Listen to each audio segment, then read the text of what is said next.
ಪಂಚಾಯಿತಿ ಚುನಾವಣೆಗೆ ಟಿಕೆಟ್ ಕೊಡ್ಬೇಕಾದ್ರೆ ನಾನು ಪಟ್ಟಿದ ಕಷ್ಟ ಯಾರಿಗೂ ಗೊತ್ತಿಲ್ಲ. ಭಾಳ ಜನ ವಿರೋಧ ಮಾಡೋದು, ಭಾಳ ಜನ ವಿರೋಧ ಅಂದರೆ ನಾನು ಬರಾಬರಿ ಬಿಟ್ಟು ಹೋಗ್ಬೇಕಂತ ಪರಿಸ್ಥಿತಿ ನಿರ್ಮಾಣ. ಆದರೂ ಕೂಡ ನಮ್ಮ ಜೊತೆಗೆ ನಮ್ಮ ಯುವಕ ಅಂತೇಳಿ ನಾನು ಸೀಟ್ ಕೊಟ್ಟೆ, ನಮ್ಮ ಮರ್ಯಾದೆ ಮುಗಿಸ್ತೇನೆ. ಅದೇ ರೀತಿ ಮುಂದೆ ಕೂಡ ಅವನಿಗೆ ಉಜ್ವಲ ಭವಿಷ್ಯ ಇದೆ.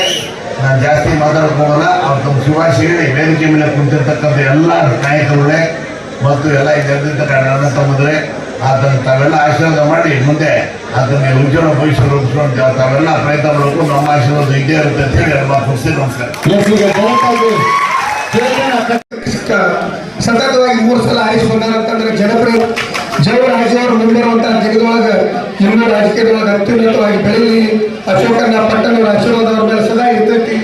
ನಾವು ನಿಮ್ಮೆಲ್ಲರೂ ಕುಡ್ಕೊಂಡು ಅಶೋಕಣ್ಣ ಪಟ್ಟಣವನ್ನು ಬೆಳೆಸೋದು ಅವರ ಆದಿದೊಳಗೆ ನಾವು ಎಲ್ಲರೂ ಬೆಳೆದು ಬರ್ತಕ್ಕಂಥ ದಿಮ್ಮಾಂತೊಳಗೆ ಜಯರಾಜ್ ಅವರು ಇನ್ನೂ ನಮ್ಮ ಪಕ್ಷದೊಳಗೆ ಇನ್ನೂ ಅತ್ಯುನ್ನತವಾದ ಹುದ್ದೆಯನ್ನು ಅಲಂಕರಿಸಿ ಅದಕ್ಕೆ ತಿಳ್ಕೊಂಡು ನೀವೆಲ್ಲರೂ ನಾವು ಎಲ್ಲರೂ ಕೊಡ್ಕೊಂಡ ಆ ಭಗವಂತನಲ್ಲಿ ಅದು ಅಲ್ಲನಲ್ಲಿ ಬೆಳೆಕೊಂಡು ಇವತ್ತಿನ ಕಾರ್ಯಕ್ರಮದಲ್ಲಿ ಭಾಗವಹಿಸಿ ಅವರು ಇವತ್ತಿಗೆ 45ನೇ ಹುಟ್ಟಹಬ್ಬ, ಅವ್ರ 100ನೇ ಹುಟ್ಟಹಬ್ಬನು ಇದೇ ರೀತಿಯ ವಿಜೃಂಭಣೆಯಿಂದ ಆಚರಿಸುವಂತೆ ಆ ದೇವರು ಅವ್ರ ಮೇಲೆ ಆಶೀರ್ವಾದ ಮಾಡಿ ಆಶೀರ್ವದಿಸಿ ಮುಂಬರುವ ದಿನದಲ್ಲಿ ಅವರು ಇನ್ನೂ ಸಮಾಜಮುಖಿ ಕೆಲಸಗಳಾಗಲಿ ತಿಳ್ಕೊಂಡು ಅವ್ರ ಮೇಲೆ ಅಶೋಕಣ್ಣ ಪಟ್ಟಣ ಅವರ ಆಶೀರ್ವಾದ ಸದಾ ಇಲ್ಲ ತಿಳ್ಕೊಂಡು ಪರವಾಗಿ ನಾವು ಬೇಡಿಕೊಂಡು ಇವತ್ತಿನ ಸಮಯ ಮುಂದಿನ ಬರುವ ದಿನಗಳಲ್ಲಿ ಅಶೋಕಣ್ಣ ಆಶೀರ್ವಾದ ಮಾಡಿದರೆ ಮತ್ತೆ ಕೂಡ ಜಿಲ್ಲಾ ಪಂಚಾಯತಿ ಸದಸ್ಯ ನಾವು ನೀವು ಕೂಡ ಎಲ್ಲರೂ ಮಾತನಾಡ್ತೇವೆ. ಯಾಕಂದ್ರೆ ಇವತ್ತು ಅಶೋಕಣ್ಣ ಆಶೀರ್ವಾದ ಆಮೇಲೆ ಪ್ರದೀಪಣ್ಣನ ಆಶೀರ್ವಾದ ಇದ್ರೆ ಕೊಡಿಸಿ ಇವನ್ನ ನಾನಿಗೂ ಇವತ್ತು ದೇವರನ್ನವರು ಮತ್ತೆ 2ನೇ ಬಾರಿಗೆ ಜಿಲ್ಲಾ ಪಂಚಾಯತ್ ಸದಸ್ಯರಾಗುತ್ತಾನಂತೇಳಿ ನಾನು ನಿಮ್ಮ ಮುಖಾಂತರ ಹೇಳಿ ಬಯಸ್ತೀನಿ.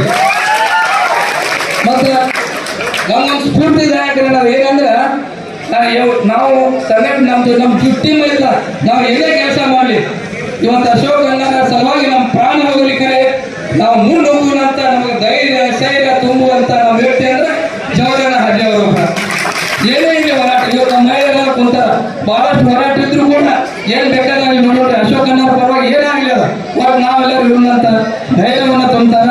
ಮತ್ತೆ ಇವತ್ತು ಪಕ್ಷದ ನಿಷ್ಠಾವಂತ ಕಾರ್ಯಕರ್ತನಾಗಿ ಇವತ್ತು ಹೇಳ್ತಾರೆ ಅವರು ಯಾರು ಪುನರವನ್ನೇ ಹೇಳಕ್ಕೆ ಇಷ್ಟಪಡಲ್ಲ ಅಂದ್ರೆ ಅಶೋಕಣ್ಣ ಪಟ್ಟಣ ಅವರು ಅಂತ ನಾನು ಭಾಳ ಹೆಮ್ಮೆಯಿಂದ ಹೇಳಕ್ಕೆ ಇಷ್ಟಪಡ್ತೀನಿ.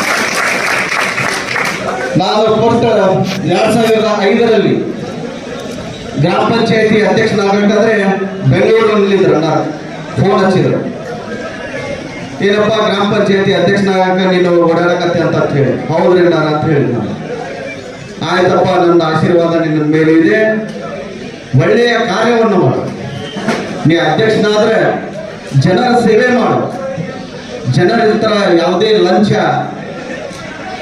ಜನರ ಮನಸ್ಸನ್ನು ನೋಯಿಸಬಾರಂತ ಅವತ್ತು 2005ರಲ್ಲಿ ಹೇಳಿದಂತ ಮಾತನ್ನು ಇವತ್ತಿಗೂ ಸಹ ನಾನು ಪಾಲಿಸ್ತಾ ಇದ್ದೀನಿ.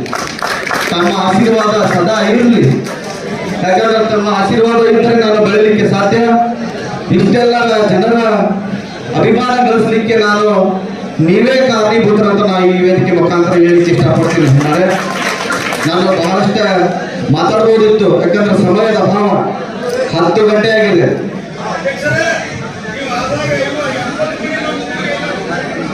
ಆಯ್ತನ್ನ ಎಲ್ಲರ ನಾ ಏನು ಮಾಡಿಲ್ಲ ಅದು ಅಶೋಕಣ್ಣಗೆ ಸಲ್ಲತ್ತೆ. ಯಾಕಂದ್ರೆ ಅವರ ಆಶೀರ್ವಾದ ಇರಲಿಲ್ಲ ಅಂದ್ರೆ ನಾನು ಏನು ಮಾಡಲಿಕ್ಕೆ ಸಾಧ್ಯ ಆಗ್ತಿರ್ಲಿಲ್ಲ. ಅದು 80 ಮನೆಯನ್ನು ಕೊಡಿಸುವಂತ ಕಾರ್ಯ ಯಾರು ಮಾಡಿದಾರೆ ಅಂದ್ರೆ ಅಶೋಕಣ್ಣ ಪಟ್ಟಣವರು ಮಾಡಿದ್ದಾರೆ. ವೀರಾಪುರ ಸರ್ ಅಂತಿದ್ರು, ಅವಾಗ ಅವರೇ ಫೋನ್ ಮಾಡಿ ಹೇಳಿದ್ರು, ನಮ್ಮ ಅಧ್ಯಕ್ಷ ಬರ್ತಾನ ಒಂದು 100 ಮನೆ ಅವ್ರಿಗೆ ಕೊಡ್ಬೇಕಪ್ಪ ನೀನು ಅಂತ ಹೇಳಿ. ಅವಾಗ 80 ಮನೆ ಕೊಟ್ಟರೆ ನಿಮ್ಮ ಊರಿಗೆ ನಾನು 83 ಮನೆ ಹಾಕಿದ್ದೇನೆ. ಅವ್ರಿಗೆ ಕರ್ತವ್ಯ ಸಲ್ಲಿಸ್ಬೇಕು ನೀವು, ಯಾಕಂದ್ರೆ ಅವರ ಆಶೀರ್ವಾದ ಇರಲಿಲ್ಲ ನಾನು ಬೆಳೀಲಿಕ್ಕೆ ಸಾಧ್ಯನೇ ಇರ್ತಿರಲಿಲ್ಲ. ಇವಾಗಲೂ ಏನ್ ಹೇಳ್ತಾರೆ, ನೀ ಬೆಳಿಬೇಕಪ್ಪ, ನೀವು ಮುಂದೆ ಹೋಗ್ಬೇಕಂತ ನನ್ನ ಆಶೀರ್ವಾದ ಮಾಡ್ತಾರೆ ನಾನು. ಅದಕ್ಕೆ ಅವರು ಎಲ್ಲಿ ಮಠ ರಾಜಕೀಯ ರಂಗದಲ್ಲಿ ಇರ್ತಾರೆ, ಅವರು ಎಲ್ಲಿ ಮಠ ಈ ಕಾಂಗ್ರೆಸ್ ಪಕ್ಷದಲ್ಲಿ ಕಾರ್ಯನಿರ್ವಹಿಸ್ತಾರ, ಅವರಿಗೆ ನಾನು ಒಬ್ಬ ಕಾರ್ಯಕರ್ತನಾಗಿ ಸೇವೆ ಸಲ್ಲಿಕೆ ಸದಾ ಸಿದ್ಧ ಅಂತ ಹೇಳಿ ಈ ವೇದಿಕೆ ಮುಖಾಂತರ ಹೇಳಿಕೆ ಇಷ್ಟಪಡ್ತೀನಿ.